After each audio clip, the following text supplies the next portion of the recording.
ये वैसी चीज़ है, जब मेडिटेशन करते हो उसके अंदर फिर अलग अलग स्टेजेस आते हैं, विजुअल्स के आते हैं, ध्यान के आते हैं, समाधि के आते हैं, पीस के आते हैं। तो उसमें बहुत ऐसा भी होता है कि स्थिरता भी आती है, फिर तूफान जैसे एक्सपीरियंस भी करते हो आप। हुँ। ब्लिस तो इतना एक्सपीरियंस करते हो कि तुम्हारे अंदर सुनामी जाग जाता है ब्लिस का।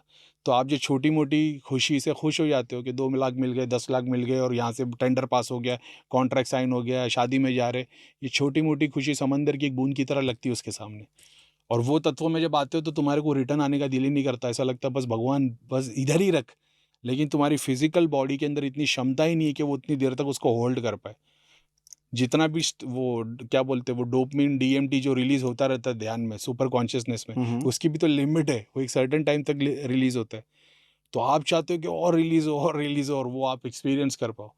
लेकिन वो ठीक है, अभी वो होता है ब्लिस, और फिर जब बंदा नॉर्मल स्टेट में आता है फिर वो अपने आप को रोक नहीं पाता। वो ऐसा एक्सपीरियंस किया वो दुनिया को बताएगा नहीं जब तक अंदर का तूफ़ान बाहर नहीं निकलेगा उसके। आपने तो काफ़ी टाइम एक्सपीरियंस किया होगा मैं ये सब मैं चीज़ें। मैं जब मैं बोल रहा हूँ ना, वीडियो में जब मैं मेरी बात कर रहा हूँ, तो ऑडियंस के लिए तो ये है कि भाई ऐसा समझ लेना कि तुम्हारी तरह एक कॉमन मैन। हुँ। तो अब जब मैं बोल रहा हूँ कि मैंने एक्सपीरियंस किया है, हर कोई कर सकता है। मैंने कोई बहुत ज़्यादा मतलब कुछ ये नहीं किया। मेरे पास ग्रुप में ऐसे लोग हैं जो 20-20 40 साल से साधना कर रहे हैं। पर उनकी साधना में कुछ ना कुछ कमी थी। मैंने बताया, "अरे यार, आप यहाँ 45 मिनट्स के बाद रुक क्यों जाते थे? आप ध्यान करने बैठे हो, 3 घंटा रोज़ कर रहे हो, तो 3 घंटे से इसको 6 घंटे क्यों नहीं लेके गए?" बोले, "हमको तो पता ही नहीं था, गुरु ने भी यही सीखा था और समझा था 3 घंटा।" मैं बोला, "मैंने तो ये सीखा हो कि जब तक तुम मर नहीं जाओ तब तक उठना नहीं। जब इस लेवल पे बैठोगे तभी तो वो आएगा।" बोले, "नहीं, फिर 4 घंटे के बाद पेन होने लग जाता था।" मैंने तो पीछे बैक रेस्ट लेके बैठो। बोले, "ये तो करीम भाई पहली बार सुना है, हर कोई तो बोलता है पीठ सीधी रखो।" मैंने, हुँ, "मेरे से थोड़ी ही होती है, मैं तो दोनों पैर के नीचे पिलो रखता हूँ।